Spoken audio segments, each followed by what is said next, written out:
Hello friends, आप सभी का स्वागत है मेरी आज की कहानी में। आज की कहानी है बुढ़ापे का सहारा कौन, बेटा या बेटी।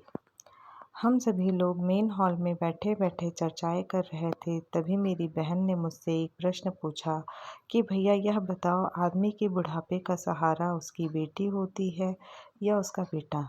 मैंने कहा, बहन यह प्रश्न ना करो तो ही अच्छा है, क्योंकि इससे कोई खुश होगा तो किसी को दुख होगा। तो अन्य सभी लोग जिद करने लगे, नहीं नहीं, यह बात तो बतानी ही पड़ेगी, वह भी विस्तार से। मैंने कहा, तो फिर सुनो।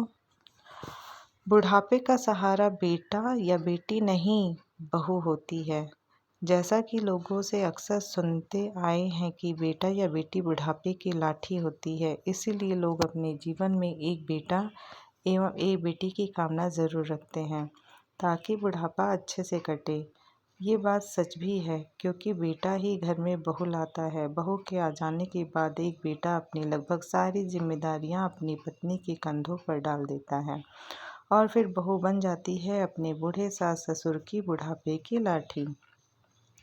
जी हाँ, मेरा तो यही मानना है, वह बहू ही होती है जिसके सहारे बूढ़े सास ससुर अपना जीवन अच्छे से व्यतीत करते हैं।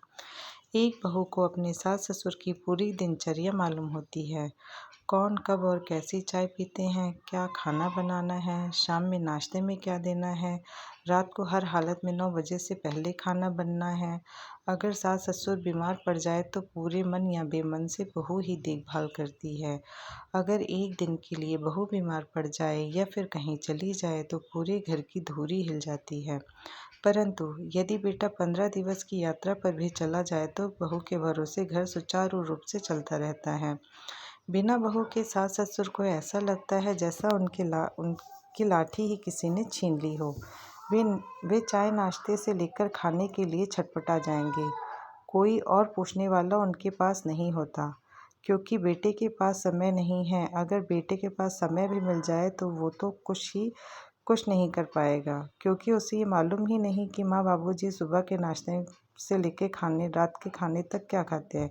क्योंकि बेटे के चंद सवाल और उसकी जिम्मेदारियां ख़त्म, जैसे कि माँ बाबूजी ने खाना खा लिया, चाय पी लिए, नाश्ता कर लिए, लेकिन कभी ये जानने की कोशिश नहीं करते कि वे क्या खाते हैं, कैसी चाय पीते हैं। लगभग ये सभी घरों की कहानी है।